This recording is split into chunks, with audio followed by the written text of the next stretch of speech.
welcome to Southern Cross Resistance. I am your host, Chris Leeson. It is my truly honor to re-welcome Adam Kokesh to the show. Host of Adam versus the Man, Iraq Veterans Against the War, and 2020 candidate for the Libertarian Party. How are you doing today, friend? How are you doing today, mate? Friend. That sounds weird. You don't have to translate from Australian for me. I speak a little Australian, you know. Yeah. Throw a little on the bobby and all that. No. No, that comes from an old commercial that Crocodile Dundee actor did, man. And honestly, you want to get on Aussie's nerves real quick, it's the shrimp on the barbie fucking shit. They instantly go, oh, no, man. And it's prawn, by the way. We don't call it shrimp down here. So even he stuffed that up. But anyway. So, how you been anyway, mate? You been good? Oh shit! No, never mind. Yeah, that's all the Australian I speak is like mate, shrimp, Barbie, Fosters, and I guess that's all you need, right? Well, no, I'm good. I'm actually sorry. Go ahead. No, I was just about to say I'm more of a VB drinker than a Foster's drinker, but that has nothing to do. That's another Aussie beer down here. But anyway. Yeah, I'll gotta have your regional beer pride, of course. Yeah. Mate. It's a really, really exciting time for me right now. I have a project that's about to happen, to launch really hypothetically tomorrow, the sort of final phase of this project, Operation Big Easy Book Bomb. And most people who are familiar with my work are tired of hearing me talk about freedom, but I'm going to talk about it until either everybody has read this book or they've decided to give up statism entirely. Okay. So we are going to be delivering a copy of this book to every single residential mailbox in the city of New Orleans, all at the same time, the second week of January. So I'm really excited about this. I'm going to be making the formal announcement later today, emails and press releases going out tomorrow morning, and we are looking for help for people in the city who want to come and do sidewalk chalking with us. I've got actually right here my little black sidewalk chalking kit. You can't get enough black sidewalk chalk in like the thick round ones, but this is like really easy and cheap, and we're gonna go right. Are you ready for freedom? On if we can, every intersection in the city of New Orleans, and put up yard signs and stuff like that. And the reason this is possible is because I get these books printed in China. Okay. And I get delivered by the United States Government Postal Service mail program, and I can get these for 30 cents each. Oh, so nice. it's been just 100 pages. Now this version, this is my printing. For my store, and for my events, this was 40 cents because I only got 30,000 of them last time for my last printing. But for this printing, for anything over 100,000, basically, I get them for about 30 cents each, less than 30 cents each, including shipping from China. So then we get them delivered by bulk mail, and I'm sorry, I should have one of the other samples. They're in my car, but the one that's got like the bulk mail, printing across the back and the government warning and all that.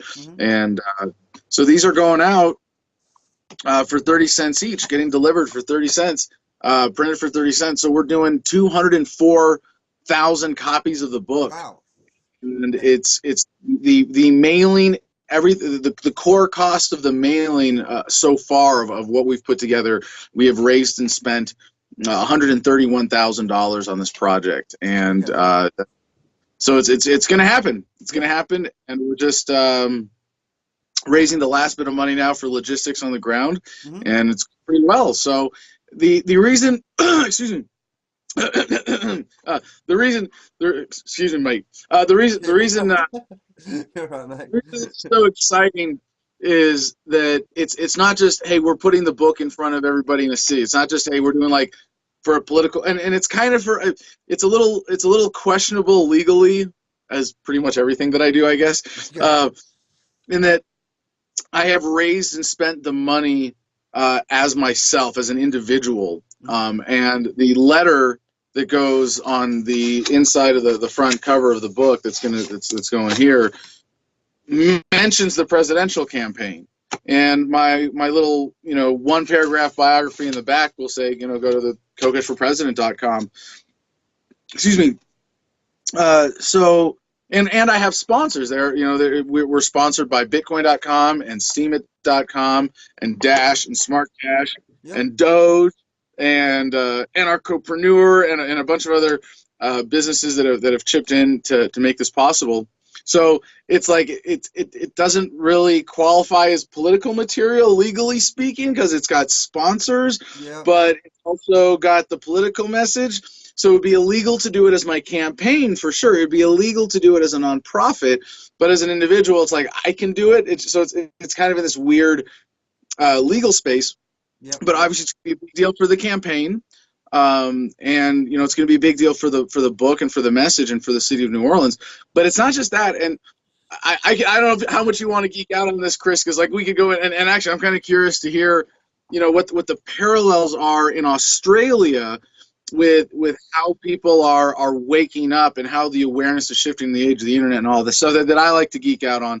Well, but we could talk about that for a quick second, but honestly, it feels a lot more like people are more divided than ever. Like since 2016, it's not just America that's really been divided along political lines. I've always looked at your work and Alex Jones and Luke and Ron Paul, dozens of others, and it's always been, I've never liked this political divide left or right, because I can see both sides where I can agree on both sides, but it just seems in Australia even that you can't really have a political conversation without getting into some sort of trouble, and I guess that's exactly what it's like in the States at the moment. Yeah, no, and it's worth bringing that up, and because there is a disturbing trend, certainly, that you're pointing out over the last several years. It's kind of a phenomenon of the Trump era, and I would hesitate to say that it bucks any of the longer term trends. If anything, what we're seeing is kind of just an inflaming of the extremes, of the edges, of the fringes, and it's the alt-right and the Antifa crowd, at least in the United States, that are really just coming to dominate the conversation in a way that most people are like, screw this shit. This is not a civic dialogue that is enjoyable for most people, and it's not one that we can be proud of. And so a lot of people kind of don't have the language to describe this, and so I think there's it's polarization. It's not that.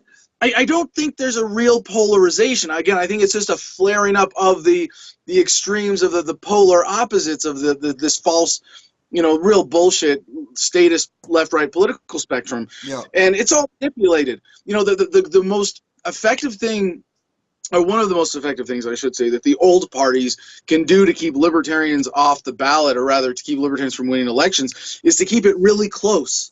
Keep it really even between the Republicans and Democrats, and they're really good at engineering the election so that it's 50-50, 49-51, because then if you defect from your team, then the other team's going to win. And it's like, no, then we're all going to freaking lose because we're all statists and we all suffer under Democrats and Republicans. We don't get freedom.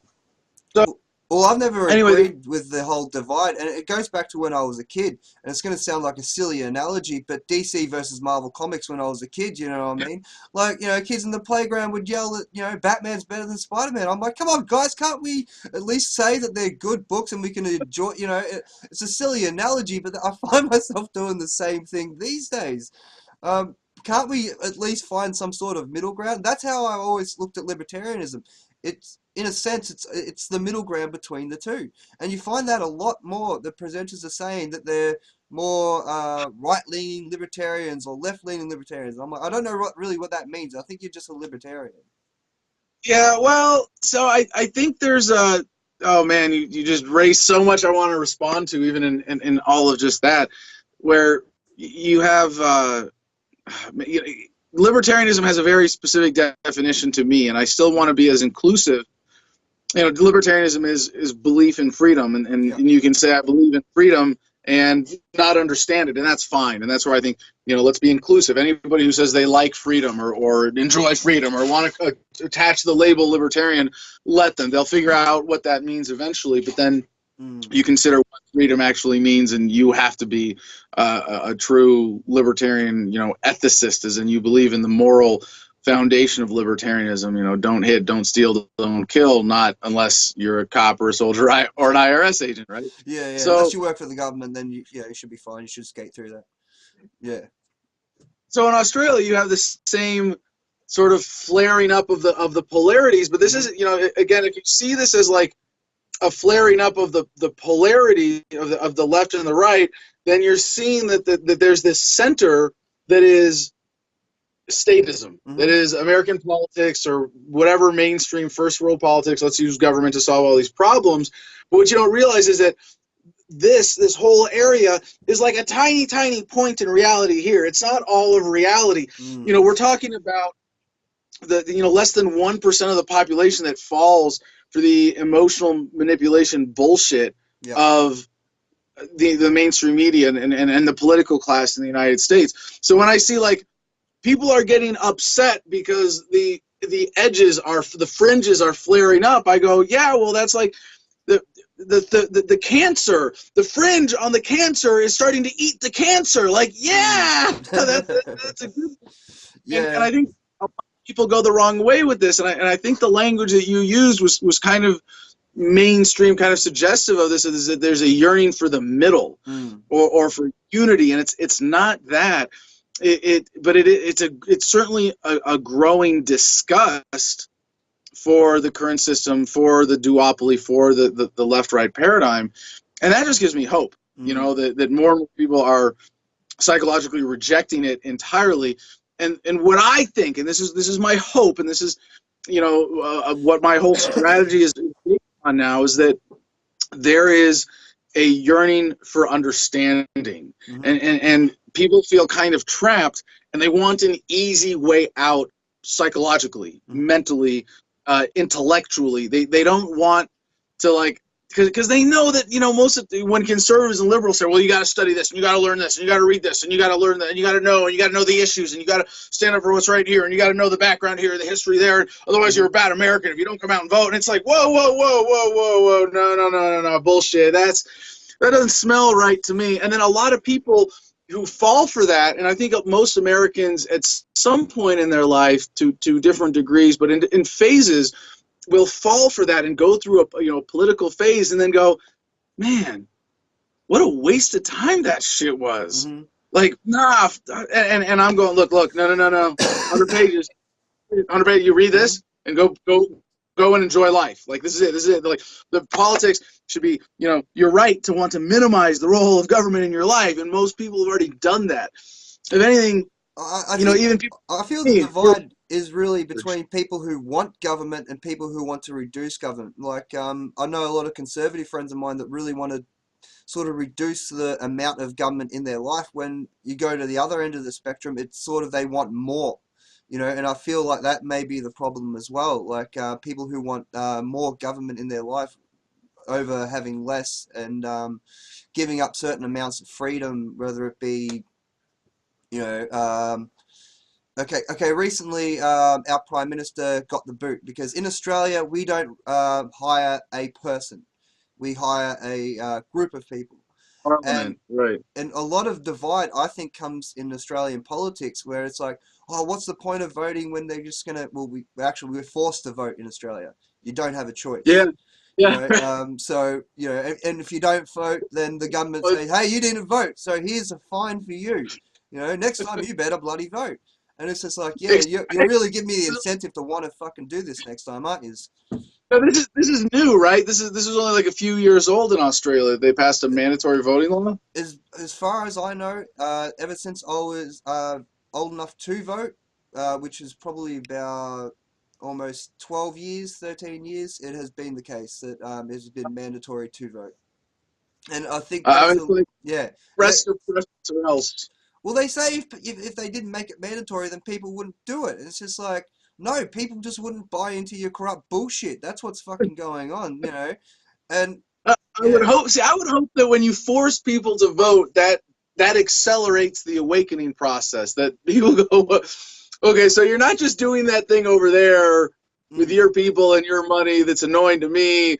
and impedes my freedom every now and then. Now you're like, you're forcing me to participate in this. Yeah. Okay, no, like you would think that would accelerate the thinking. Anyway, It just if I causes make, donkey votes, mate. It just causes yeah, people to go in there oh and, yeah, you know, no confidence on each of the things. Like, I know a few people, I won't name any names because I don't want to get anyone into any trouble, because apparently in certain states that's illegal to do that as well. But leave the ballot blank. It's yeah, illegal. Just like, yeah, exactly. Like, and I don't know how they'd find out, but if they ever do, then yeah, bang, you're also in trouble. So it I, I really don't know what the solution is to heal this thing. And I agree, it is the fringes that are coming up. But people, again, Marvel DC, people are being pulled into their little corners, into their own little teams and saying, no, no, no, you can't like both sides. It's like, yeah, yeah, you can. You can like the values of one thing and the values of another. Because you don't have to be part of the political system in order to have certain values. And I don't think people are quite understanding that these days. well, I hate to come out and be like, I have the answer, but I come guys, it's really not that complicated. Hmm. And you said before libertarianism was like a center that people were coming to, but I don't think that's an accurate description of it either, because it's like if left is, it's like if left is we're going to point the guns over here at these people, and right is we're going to point the guns over here at these people, and libertarianism says, hey, let's not point guns at anybody. You wouldn't say that's pointing guns in the middle. Like, Yeah. no, different. It's fundamentally different. And the answer really is simple, because you say that it's wants more government or less government. That's not it.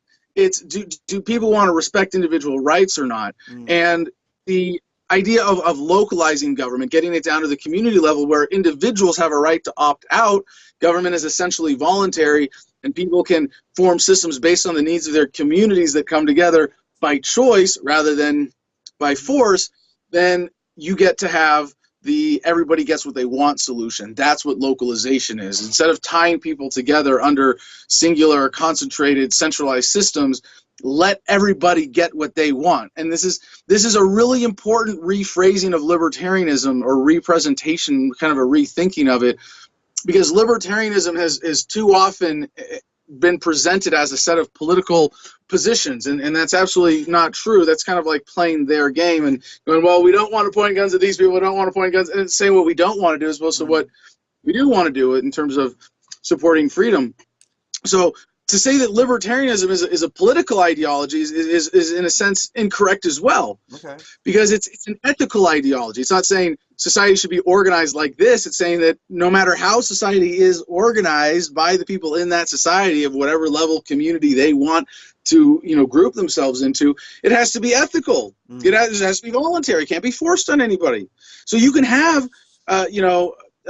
an anarchist society under libertarianism. You have an anarchist area where there's no choice of any structure or any relationships. You can have a libertarian a socialist community in a libertarian world. Mm. You can have a communist community. You can have a family. You can have a homeowners association. You can have a defense collective. You can have an insurance company. You can have whatever you want, as long as you don't force it on anybody. And that's a really important distinction. Have you ever heard of a little town in Australia called Nimbin? No. It was set up in the 1970s by a group of hippies, for lack of a better term. They were sick of the government, so they brought a few acres of land out in the middle of bloody nowhere. Beautiful area, mind you, like mountain range and all that. And it is legal to use marijuana down there, or smoke weed, or use drugs and stuff like that. Every year they have a festival they call Pot Fest. And what it is pretty much exactly that. Like, people from all around of Australia come to this little, what is it called? Mardi Gras, sorry. So instead of Mardi Gras, it's Mardi Gras. And every year people get together and do it. But you're not allowed to bring marijuana outside of the town. See, with your Philly accent, I can barely tell the difference when you say grass versus gras for Mardi Gras. Well, yeah. Sorry about that, but yeah. Well, I guess it works for the Aussies down here, so Mardi Gras. But me and my old man have been saying for years how we need to go, and I'm like, but Dad, you don't smoke marijuana. He's just like, yeah, but it just seems so good down there. And I think that's might be the perfect example of what you're talking about when it comes to down to the localized system of government.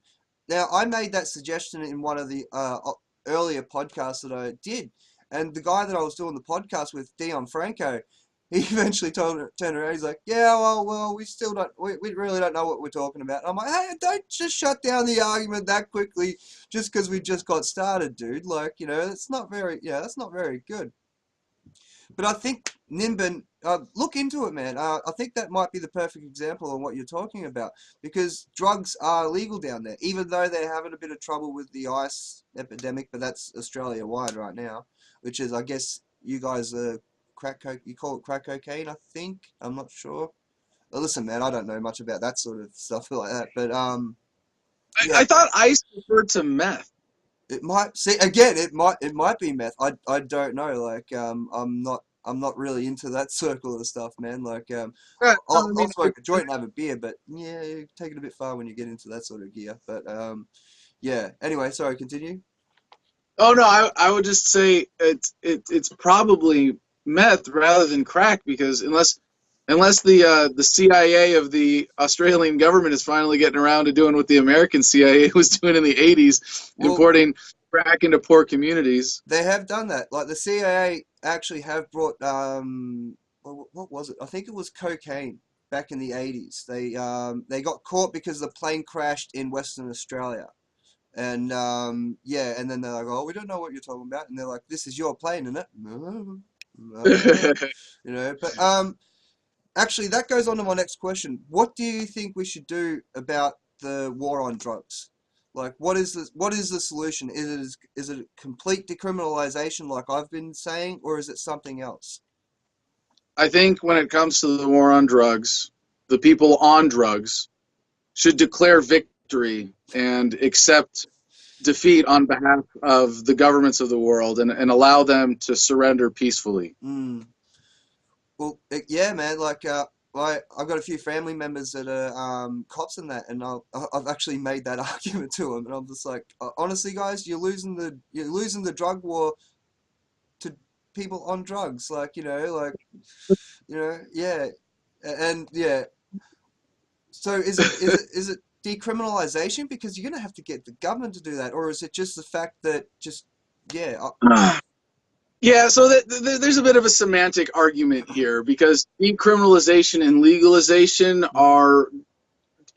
they have different meanings. Both words can be applied in different ways, but specifically in the cannabis debate in the United States, they've taken on very specific meanings, where when people say legalization, that they mean that it's being like brought into a regulated market, and it's being taxed and sold in stores and all of that, whereas decriminalized just means that the government doesn't touch it. And in some ways that's better, because then you can have a thriving gray market. Some people have made the argument, and I love this, well, I think cannabis should be as legal as tomatoes. Oh, like, heck no, that's a pretty low standard. Do you know how illegal tomatoes are in America? I mean, if you don't pay a lot of taxes on your tomatoes, they're illegal. If you don't have government regulations applied to your tomato operation, it's illegal. If you don't register your business, your tomatoes are illegal. So it's like, I don't want people to have to do that for cannabis, but I don't want people to have to do that for tomatoes either. I want that freedom of commerce, that free exchange of value that makes us all prosperous. Well, over in Ireland, they have what's it called? Is it God's rule or something like that? That if it comes out of the ground, then it's legal to have, meaning like magic mushrooms and marijuana. Over in South Australia, they also have a law where you're allowed to own about three plants if it's personalized use.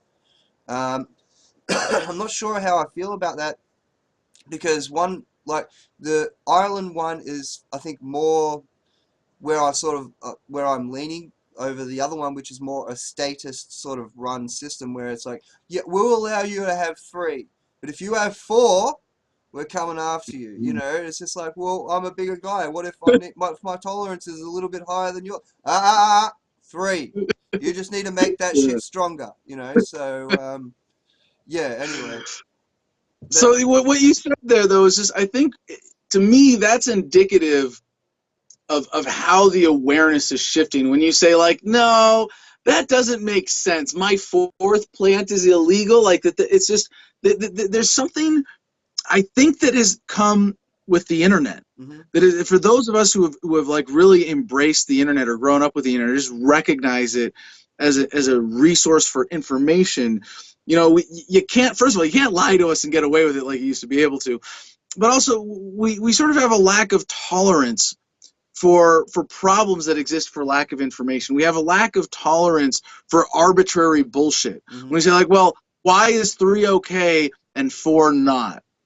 Give me a reason.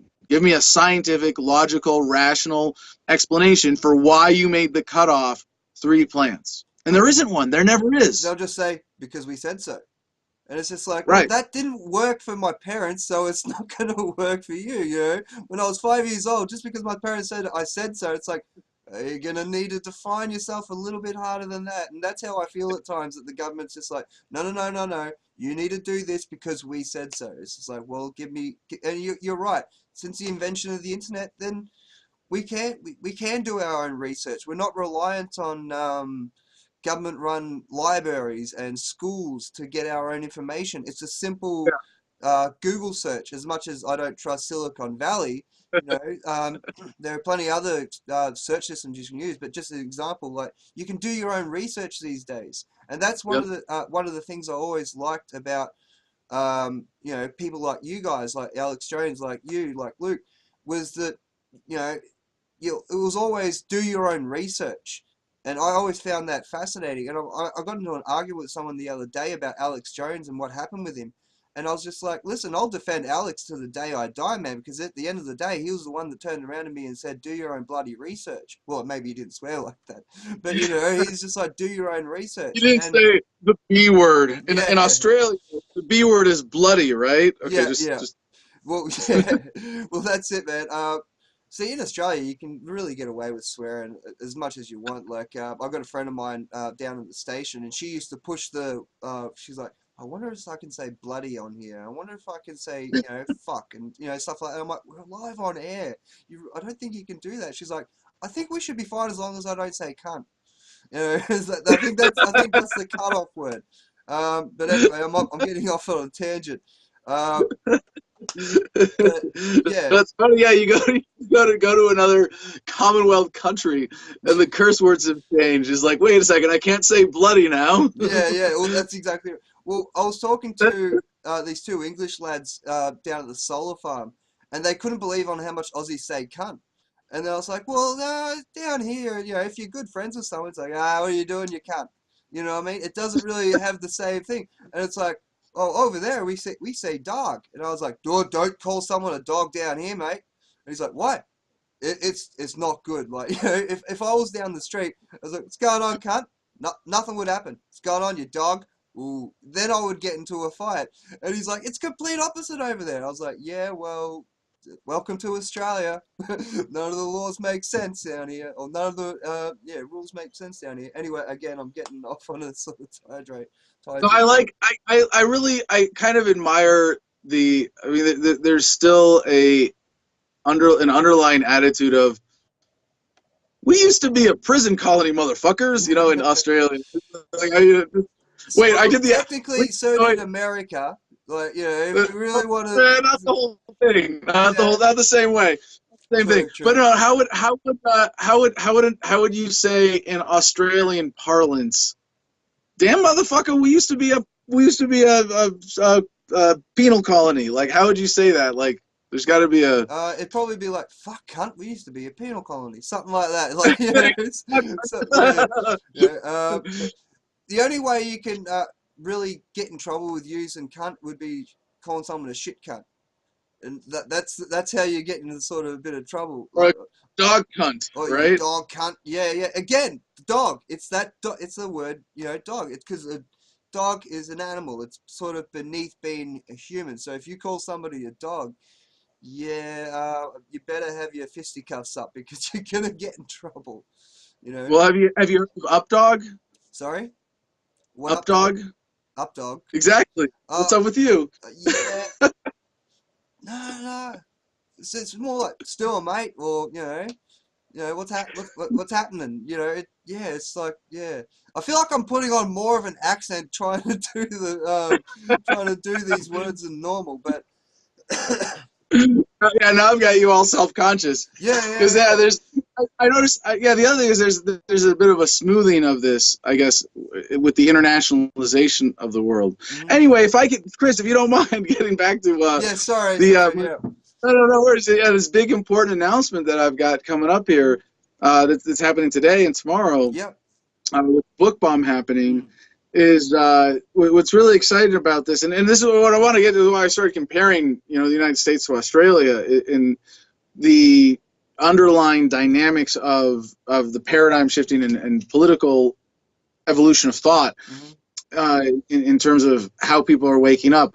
I would say that in the United States, of what I would call true libertarians or conscientious libertarians or philosophically consistent or grounded libertarians, we're only about 1% of the population, and that's 1% who really get the message, who understand freedom, who understand the implications, who have a sense of the code behind the matrix, and they can kind of just apply it to anything and go, yeah, okay, I get it. And those are people who will engage with you in a conversation, who at a party will talk enthusiastically about politics, who will represent a perspective. And you think, what is that with Republicans and Democrats, or rather, to use the ideological terms, the conservatives and libertarians in the United States?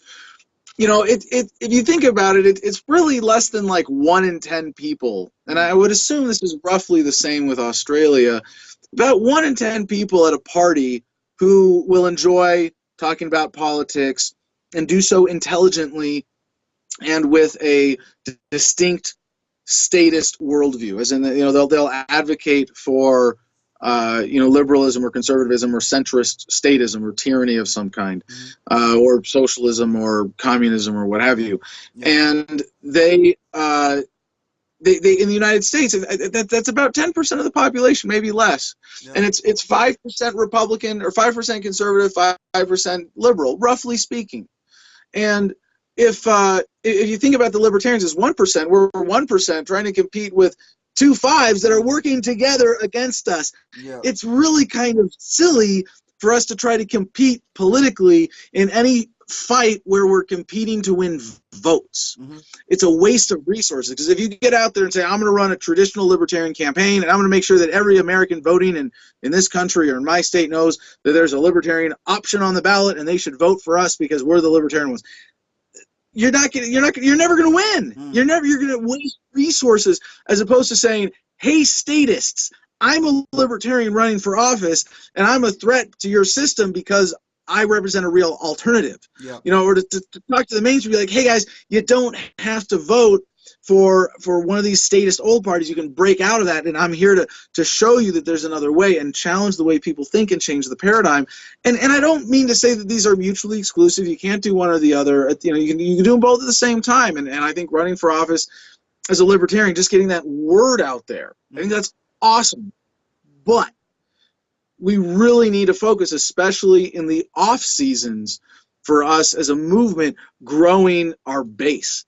And I think if you put this book in every single mailbox in a city all at once, it's not that everybody's going to read it. It's not that every book's going to get read. It's that most of them are still going to go to the trash. But that is if they don't bring back book burnings. Maybe Antifa will catch wind of this capitalist manifesto in the streets of their fair city of the Big Easy. But I think Eazy-E said it perfectly, man, when they went to one of the concerts and saw that burning their CDs. And I can't remember who complained, but he's like, "Let them burn them." I was like, "Why? Why would you do that?" Well, they're gonna come to the next one, right? Yeah. Well, they're gonna have to buy more. If they want to burn them, they're gonna have to bloody buy more. So it's like, yeah. Yeah. Well, the problem with my book is it's free, so they're burning free. I don't know this, but hey, it's free extra promotion for me, so I don't mind. Yeah. But if we are able to grow our movement from 1% to 10%. We're at critical mass, and I think that's what this book bomb has the potential to do in any city. So if we pull this off in New Orleans, and my sponsors get a good return, and we're able to raise more money to do the next one for the campaign, for everything else.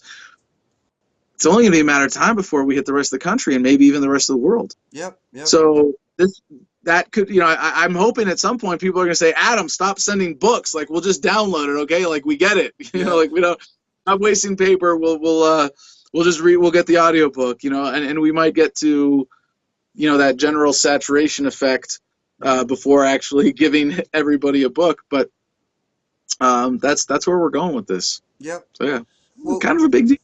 No, it is, man. It is. Actually, that was one of the questions I had on here, but you just started the ball rolling. So, yeah, I'm trying to think of a way to segue into another question, but you sort of made it difficult. You threw me your whole order off bloody whack, man. Like, just saying. Like, I spent time writing these questions last night. Now I'm gonna have to jump in here. Yeah, Operation Bookbird. What a delicious interview this has become. Just after our last interview, I remember going online and I saw a march that you were having. It was March for the Dead Veterans. Can you tell me a bit more about what that was about and how that came about? Yeah, in the United States, we have about 20 veterans who commit suicide every single day. That's people who have served in the United States military. And there are a lot of underlying reasons for that. And one of the big ones is that compared to World War II, and a lot of the suicides that we get in the United States are actually still Vietnam veterans who are committing suicide, having given up on a lot of health challenges or other life issues that they face as a result of their military experience. And in contrast, like with Iraq and Afghanistan, when you're a veteran, and as I am, I was in Fallujah in 2004, it's really hard to bullshit yourself and say that what you did was justified. It's really hard to bullshit yourself and say that the trillions of dollars that have been stolen from the American people to go to defense contractors with Iraq and Afghanistan as the excuse is justified. It's really hard to lie to yourself and say that your buddies who you saw die for lies on the other side of the planet, fighting an enemy that was created by our government in the first place. And when you had that justification, the smoke that gets blown up your ass and the appreciation and the discounts at the hardware store, maybe they can have some effect.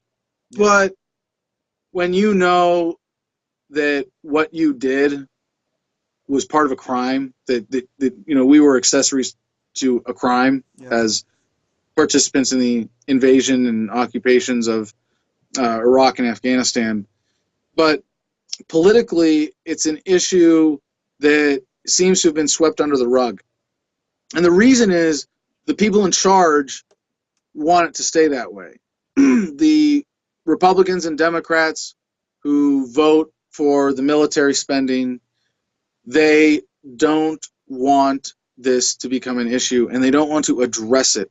First, because the VA does not exist to take care of veterans. Just put this in perspective. When you understand what government is and understand why it does what it does, you understand that the point of the VA is not to take care of veterans, because if it was, they'd be a lot better taken care of. The point of the VA is to make it look like veterans are taken care of for the sake of the gullible young high school men and women who the government wants to enlist in the military.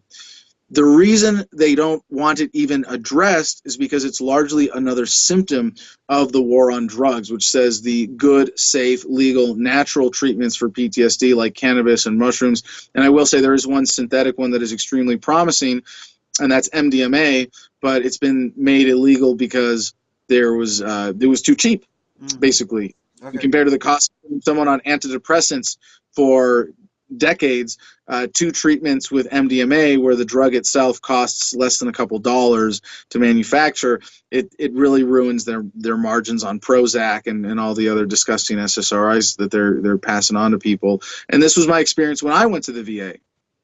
I got out of the Marine Corps November 30, 2006, and I moved to Washington, D.C. to get a master's degree in political management at George Washington University. And I was having trouble sleeping. And I went to the VA and I talked to a shrink and I said, "Hey man, I'm having trouble sleeping. Can I just get something to knock me out?" And it's funny because I didn't even get anything that was effective for that. But I walked out of there with a brown paper bag, 5 prescriptions. 3 of them had suicide listed as side effects. So they are deliberately, I hate to say killing, because it's well, is it killing someone when you give them a medical treatment that is more likely for them to die than one that is an alternative treatment to that, and they die as a result of that? Or is it just, death due to medical negligence? But it's not negligence because it's knowing and it's manipulative. Well, So, mate, if I gave you a capsule of cyanide and said, "You got a headache? Sweet. You won't have a headache after taking this yeah, right. cyanide." Yeah, that's murder. I'd be arrested for murder. You know what I mean? And Yeah.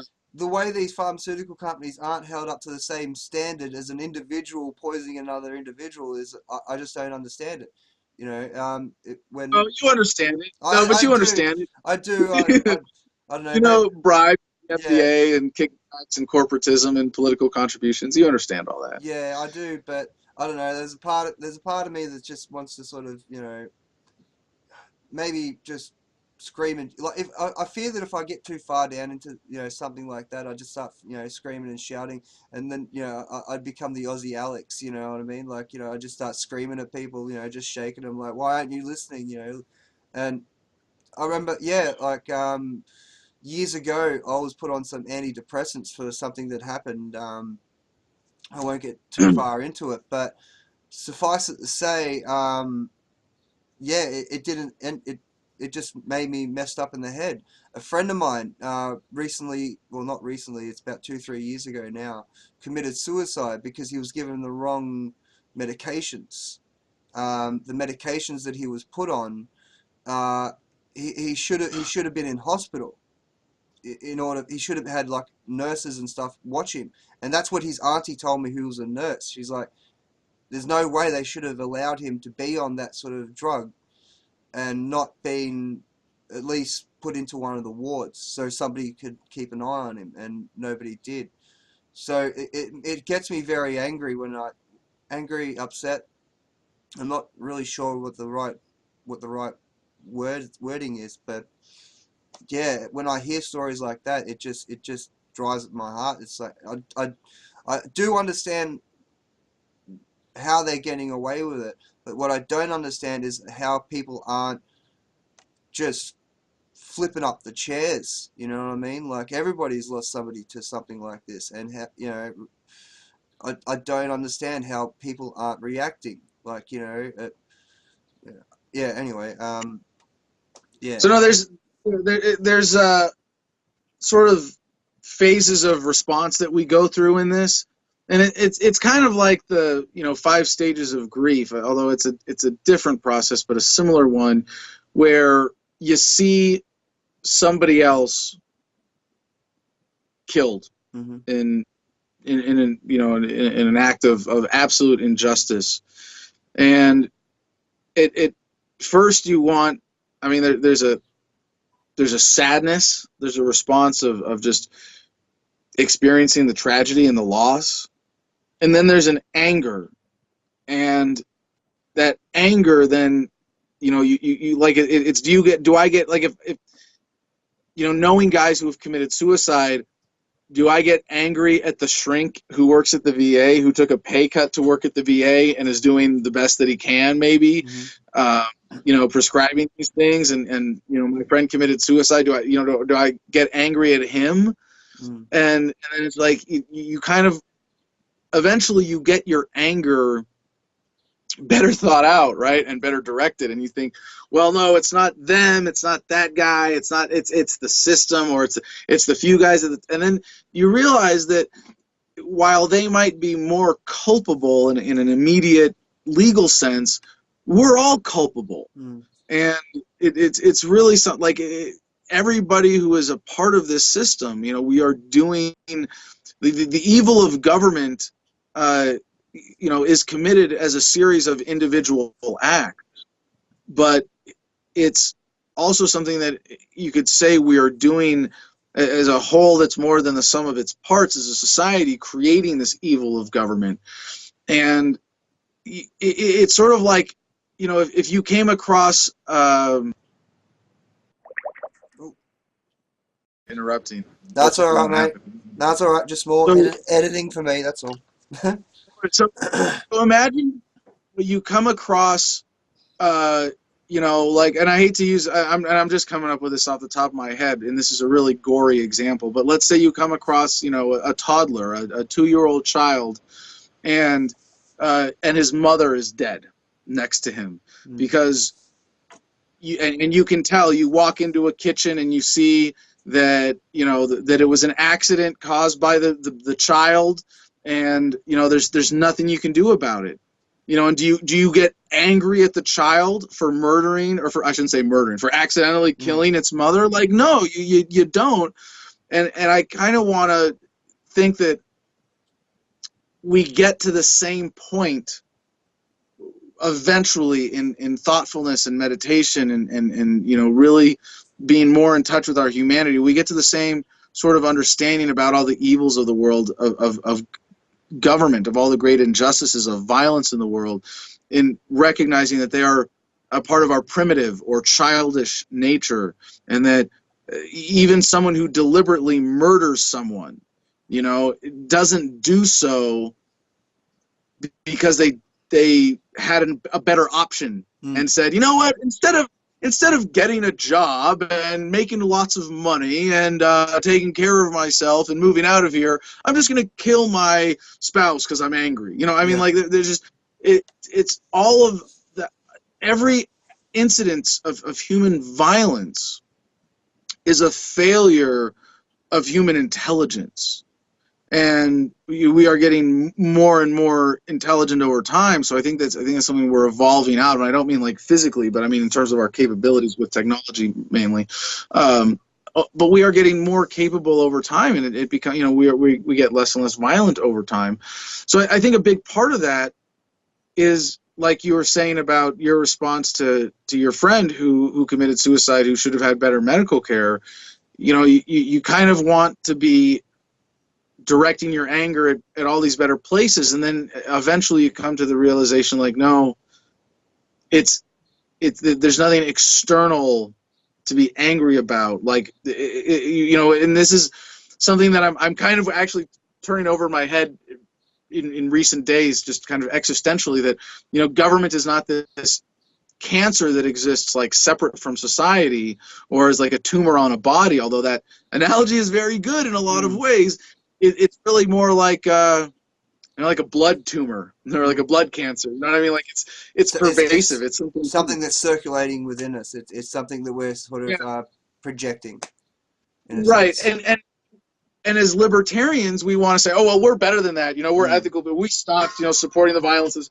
But it's so much deeper than that when you really get to the core of it, of humanity's evolution to be more intelligent and less animalistic. Yeah, that was that was a deep dive, man. And so I'm not this. This is not going to be like a much more cheerful one, but I thought if you need to come up for air for a bit, we can just tell cunt jokes for a few minutes. No, that's all. Well, yeah, we could, but I think we'll end up losing down on another rabbit hole. And wait, hold on, but I gotta go back before you ask the next question. I have to go back and actually answer the question that.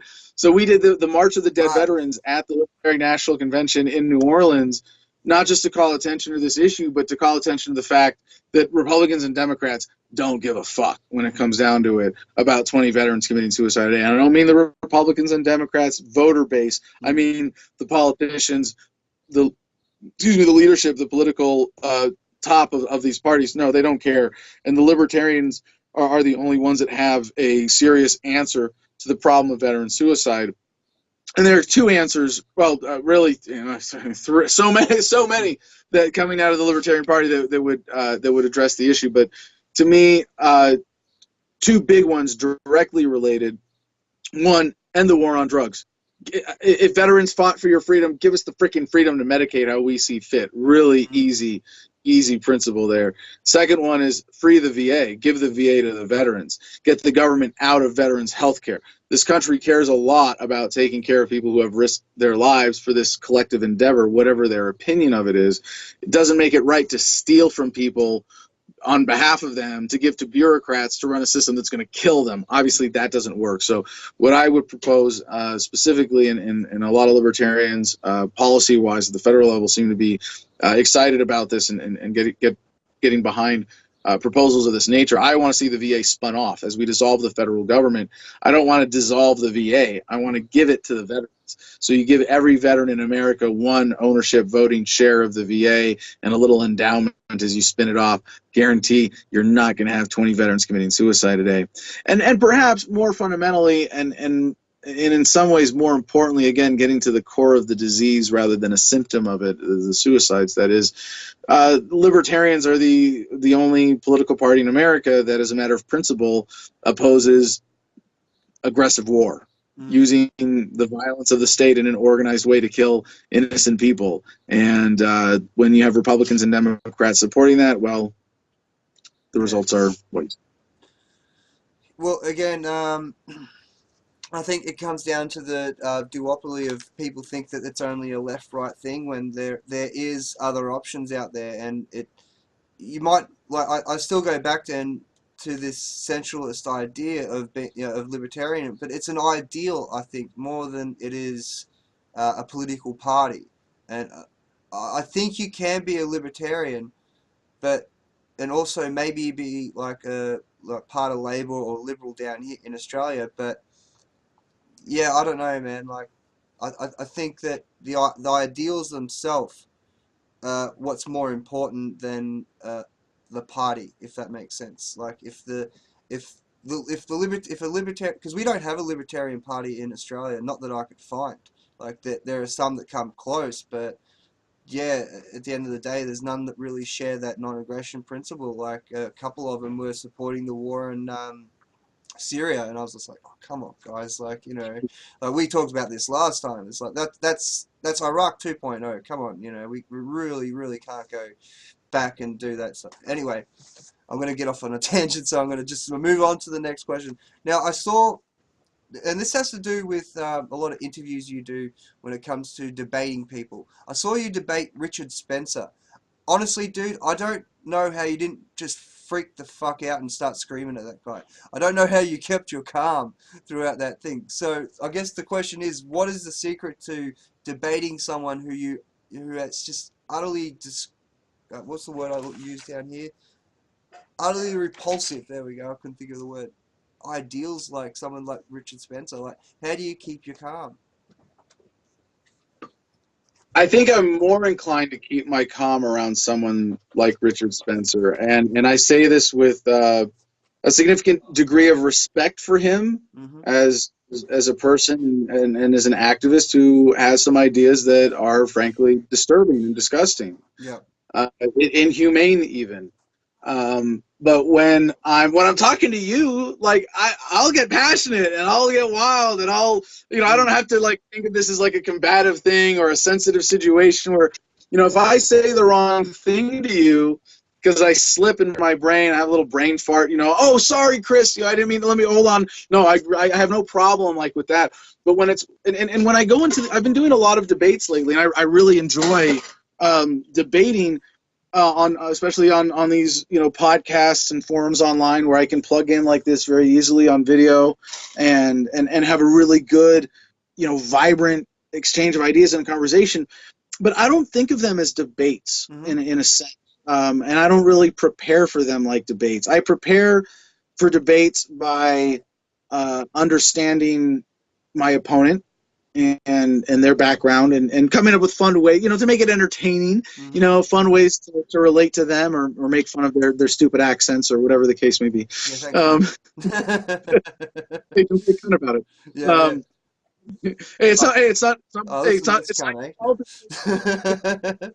It's not your fault that you were born with a silly accent, but you don't have to be a country. Thank you. I remember that's a term of endearment over here, but just don't call me a dog. Anyway. Right, so So when I go into these debates, it's not about, I don't fight emotional impulses because I don't have them in the sense that you describe them as things that would lead me to get out of control in a debate. I just have confidence in my worldview, and if you know if you're asking me this in a sense of like advice for debating, if you're debating from a libertarian perspective, it's you don't have to. I mean, you need to master your subject matter, and that's, hey, if you just memorize this book, you got it all. It's 100 pages. That's it. You don't have to do more, because you Nice, should be bro. arguing on principle Yeah. rather than trying to argue facts or circumstance, like, or personalities, like so many other stupid political debates devolve into. And so if you've come to libertarianism, as most of us have, by getting rid of our contradictions and delusions and wishful thinking about the nature of violence and government, then you can see a debate when you're debating libertarianism versus any kind of statism is just like a therapy session. You're just helping someone else understand their own attachments to violence better so that they can get rid of them. And like in with Richard Spencer, honestly, I was kind of disappointed debating him. I thought that he would have a little more life and vibrancy and kick to him, and I wasn't angry or anything. I wasn't upset in that debate, but I was like, I had more energy than he did. I thought I was more funny and more lively in the exchange. But if you just take that deeper positive understanding of humanity and yourself, and for me as a messenger of freedom, taking that just beautiful core healthy attitude into a conversation with someone, I think it's really hard to lose when you've done that. And, I don't want to say that I'm like some expert debater and you should take notes on everything I just said, but I think that I keep getting invited to do debates because I make interesting conversations happen. I change how people think. And I, from my own analysis, at least, I give myself, a pretty good grade in terms of, how I engage in debates and represent my message and the movement and what I'm trying to do in making the world a better place. So I definitely would think in that context, my advice there is very good advice. So like, just stay in that centered, beautiful place. And when you're talking to someone like Richard Spencer, you don't see him as an enemy. You see him a lot more like a patient who needs help. Okay. And if you stay in that attitude, you're going to be a lot better off.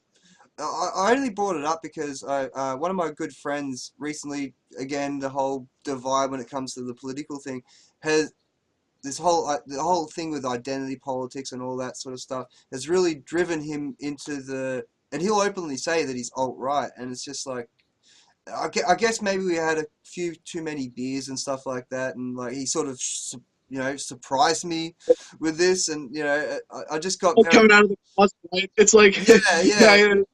Tell people that you're gay now, nobody cares, but hey, don't tell them that you're all right, or they'll tell you to get back in the closet. And it really, like, I actually did have a friend of mine that came out of the closet, and like I tried to act shocked, and he's just like, "Come on, man," as if you didn't know. I was like, I wasn't gonna say anything, Yeah.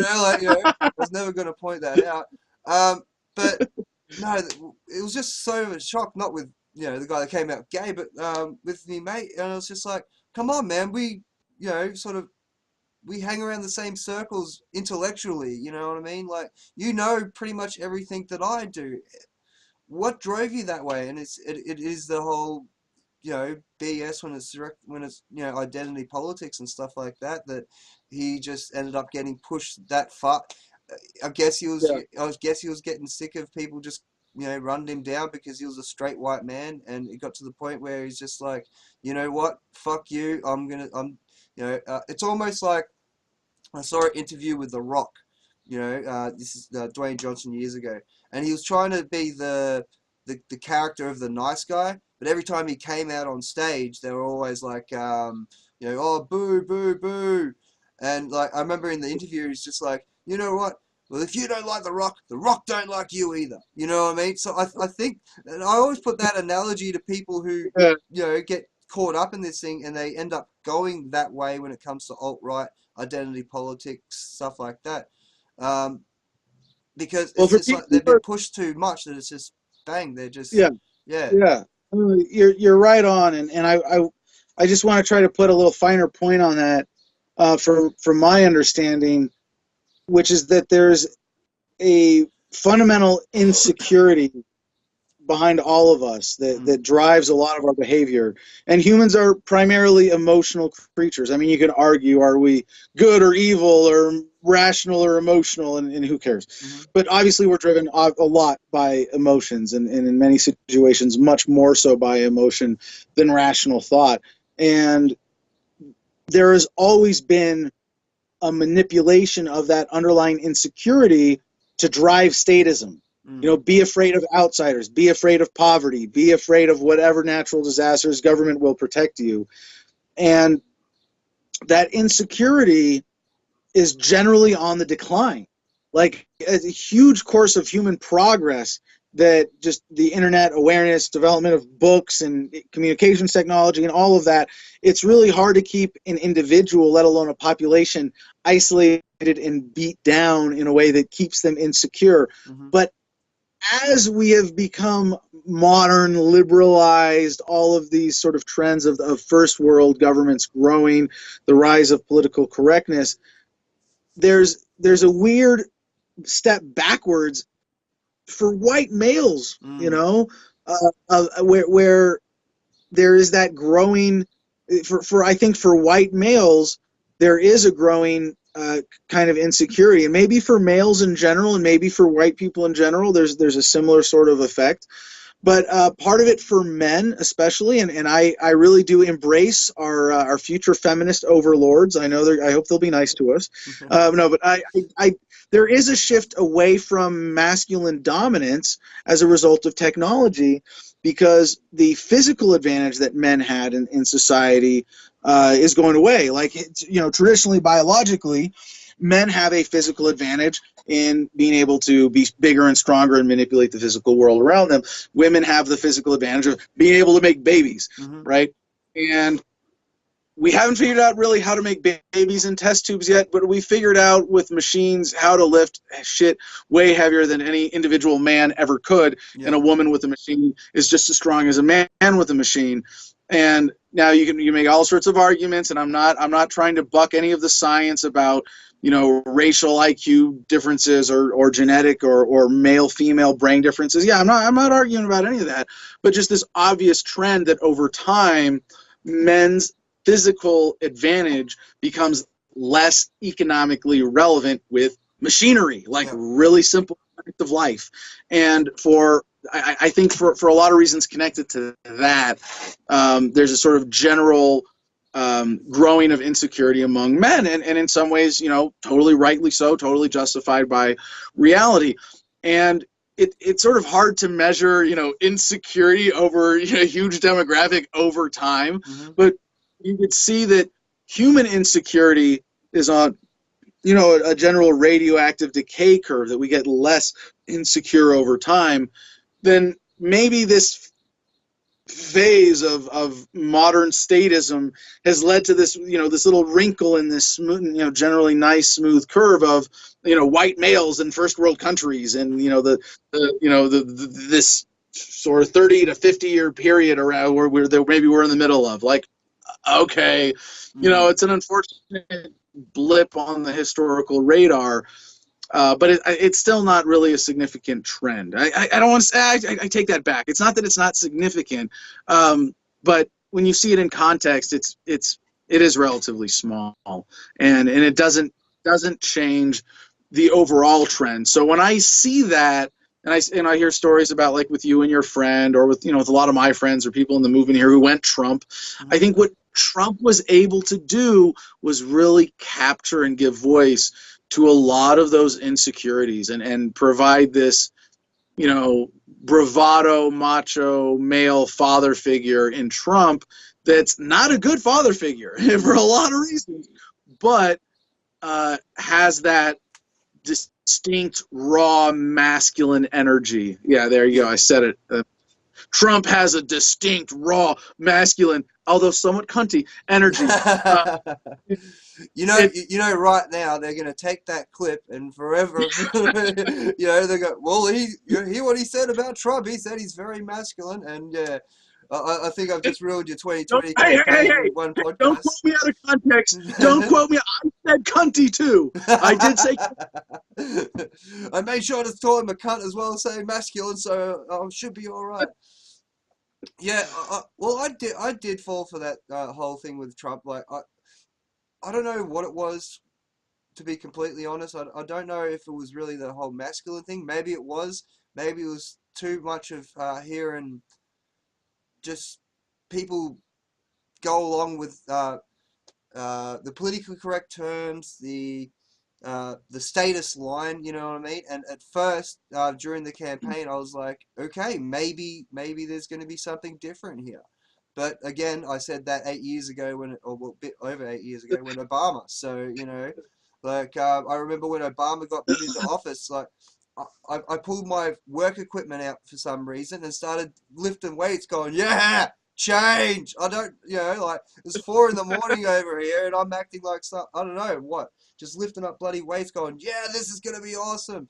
And then the second he didn't pull out of Iraq, I'm like, oh, okay. So for all the hunty parts of Trumpism, there was even to that insecure white male demographic attitude, and I mean I feel it. I'm only half white though. I'm half Jewish, so but not gonna hold that against you. The white part, no, not the Jew part. I don't mean to say that I'm immune to this. Like I feel it too, and I'm not trying to soften my position because I think you do have to be a sucker to believe that Trump as president is somehow going to effectively push back on the modern political correct. He's going to be the obnoxious guy that he is, and there might be some positive effect there, but again, it's like if you're turning to government to fix a social problem, even this big existential one, you're wrong, and you're going to have unintended consequences that are a cure worse than the disease. Well, actually, I had a question that was going to be like, what did you think of Trump? But I crossed that out, but I think we just covered it. So, do I have to say cunty again? Can I say cunty again? Oh, go for it, man. Again, like, it's a term of well, technically you might be in trouble because in Australia it's a term of endearment in certain circles. Like, well, I can say that. Well, hey, for all people know, I could be contacting you from Australia. I could be in Australia right now. Dude, you could be doing what the news do.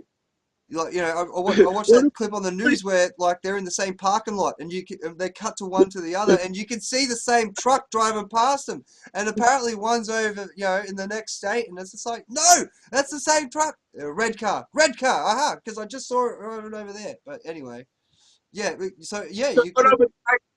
I designed my studio here, which is just my tire cave, to look just like the opal mines of Australia. Doesn't this look like one of the opal mine caves? Never been, man. I've never been. Down in Alice Springs, like there is. Well, I'm about. I mean, I love it. Yeah, I love it here in Australia in your subterranean opal. Hey, dude, the reason they have that is because it's too fucking hot. Like, it's too hot to live above ground. So I know. Well, this is a thermal mass wall. This is 2 feet thick of packed earth. So like I get maybe here in Arizona. Yeah. Yeah, of course for Australia, you want to go underground where it stays cool. But no, I love those pictures, and I've never been to Australia actually. I've been in New Zealand, and I love just. Someday I'll make it all the way to Australia. But in order to do that, and Chris, maybe you can help, we need to get freedom translated into Australian. Well, so all you need to do, mate, is every second word has to be cunt. Then you should be fine. Like, So about this freedom you talk about, cunt. So we gotta really fucking work out what this freedom stuff means for you cunt. You'll sell it. After we get these book bombs done in the United States, hopefully I'll get to do a world tour, and by virtue of sort of speaking English, I guess Australia can be pretty close to this. Well, you will have to change the title. I'm thinking free cunt, might actually work a lot better than. I wonder if I'm gonna get pulled off YouTube for this shit. Fuck it, I don't care. I've got there are other options, but They don't pull speaking. you off YouTube for saying cunt. They pull you off YouTube for talking shit about the government. Well, that's it. That actually, boom, straight into my next question. What do you think of what happened with Alex getting pulled off YouTube and Twitter and stuff like that? Is it the problem with Well, Silicon Valley, or is it more of a yeah? What's your thoughts on that? oh, there's a lot. I've got a lot of thoughts. And first, I got to say, I love Alex Jones. I think he's a great man who has done a lot for the cause. He's an honest man, at least in the sense of why he's doing what he's doing. He engages because he wants to make the world a better place. He's been tenacious and persistent. He's built a great business over the several decades that he's been involved in independent media, and I have a lot of respect for him. That being said, I do believe that he's controlled opposition. Okay. And if you and that's nothing against him. That doesn't contradict anything that I said, except perhaps to take away from the scale of his accomplishment, perhaps in the sense that if you go back and look at his career, he got to start almost exclusively in terrestrial radio. Terrestrial radio, mainstream, corporate controlled. The people who allowed him to get syndicated and get on the air and be as successful as he was, I think they wanted the 9/11 truth movement to be represented by someone who didn't sound very credible, by someone who would yell and scream and make factual mistakes and get emotional on the air, that sort of stuff. So when I see what's happened to him recently, I think it's a continuation of that, and I don't think he sees this, but he probably has a lot more data about it than I do. Mm-hmm. That would suggest that he was kind of brought up to be almost a sacrificial lamb in this situation. If you want to see, the longer course that Alex was built up to be, the 9/11 truth guy, and then taken out this way. One of the things that's been really that has been surprising and disappointing around Alex Jones is to see how much liberals cheered on the deplatforming of him. I don't want to say censorship. I mean, I say censorship, and it's hard. It's hard to tease out, is it censorship or not when it's a private platform, but it's a corporate platform, so it's a government licensed entity that has special privileges, first to market advantages that are protected by corporatism and so on. Although in Facebook's case, second to market. Makes you miss MySpace right now, doesn't it? Mm-hmm. But there's MySpace is still there, it's just shit. But anyway. Yeah, right. Yeah. I tweeted to Tom the other day, like, Tom, can we go back to, everybody remembers my friend Tom, right? Can we go back, are we still welcome with MySpace? That'd be cool. But so with Alex Jones, I think he became the poster boy for censorship on social media very intentionally, in the sense that they want you to think it's the crazy fringe right-leaning people, because Alex Jones isn't a libertarian. He supported Trump very clearly, in support of that kind of, he's a nationalist constitutionalist, and if he wants to say he's a libertarian, I'm not going to argue with him, but obviously he's not in the sense of the same ethical grounding that most people consider to be libertarian. So the powers that be, and I haven't studied this enough to really care about who the big players are in this, but overall it seems to me that the powers that be wanted Alex Jones to be the face of victimization of social media censorship, because one, liberals would go along with it, but also if you could say we're just censoring the Trump people, then nobody understands that the people getting censored the worst are the libertarian types who were censored years ago, who were deplatformed on YouTube before it was cool, before Alex Jones shadow banned on Instagram and Twitter. And I'm not saying that I'm totally special in this, but I am one interesting case, and I think there's a bigger manipulation of independent media that has the objective, obviously, of supporting statism in general, but and yes, there is a factor of Silicon Valley just being dominated, and you could talk about the few dozen players at the top there, being dominated by people who supported Hillary Clinton. You look at Sergey Brin, Larry Page, the owners of Alphabet, founders of Google. They were both big in for Hillary Clinton. So of course they're going to, do what they can get away with, because if they believe that, Hillary Clinton should be president. I mean, there's two possible reasons. One, because they think she's going to make them more like our digital overlords than they already are, and it's good for their self-interest, or it's their righteous worldview. And either way, yeah, of course, either way, they're gonna cheat. They're gonna manipulate the systems that they're in charge of to favor those objectives. Yeah. So there's a lot of interesting dynamics intersecting around the Alex Jones case that are very relevant. And I will bring this back, because I do have to go. Mm-hmm. I have someone I'm meeting with here in a little bit. Yeah, no, that's all right. I just to bring it back to the book, like we're using an analog delivery method to cut through this digital clutter that is really fallen short of the promise of the internet, of being a place of free speech and open dialogue. It's a temporary setback and an unfortunate one, but we're going to come out the other side, maybe in 5 to 10 years, with something much better, much more robust, much more open source, some kind of decentralized blockchain-based social media that, it's gotten us cryptocurrency and Bitcoin and all these things that are so important already to taking government apart, or I should say taking government down by taking its money racket away. So we're going to use that same technology to take away its ability to manipulate the conversation in social media and independent media and everything else on the internet. I mean, you've heard various Internet 2.0, Internet 3.0, Internet 4. Well, this really is going to be seen as there was Internet 1.0, and then there was Internet 2.0. There was pre-blockchain, and then there was post-blockchain. Yeah. Well, before we wrap things up, I've got one final question. It's something that I was intending to introduce to all the guests that I brought on the show, and it's just a nice little way of capping the interview. Now, and it's very, very, very simple question. Okay, what is the secret to the universe according to Adam Kokesh? Very simple question. 42. Oh, man. See, now I've got to buy the book just on that, mate. All right. Here I'm thinking he's going to say freedom, or, and that's a reference to the rest of the end of the universe.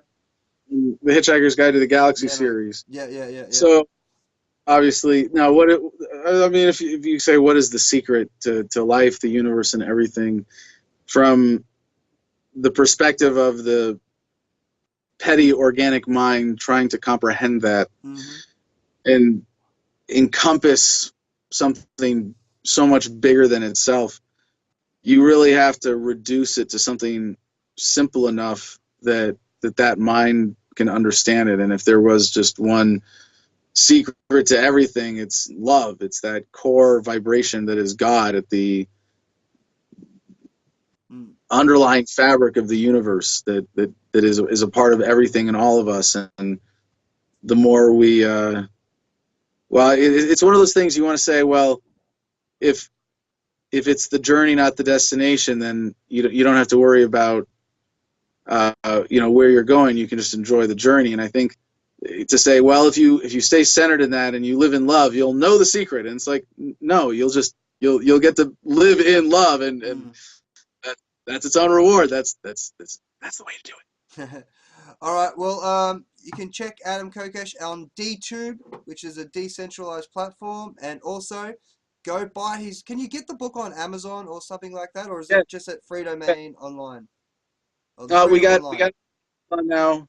It's very cheap. It's just $7 on Amazon, free in every digital format, including audiobook. So yeah, check it out. And thank you very much for the opportunity today, Chris. I appreciate it. Not a problem. It's been fun.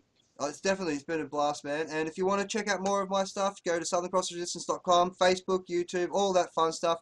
I'm getting there with DTube. It's just a bit of a headache at the moment because I think I need to upgrade my systems. But aside from that, man, this has been a blast, and you're welcome back anytime, Adam. Thank you so much, brother. Peace and love. Yeah, same to you, mate. Have a good day.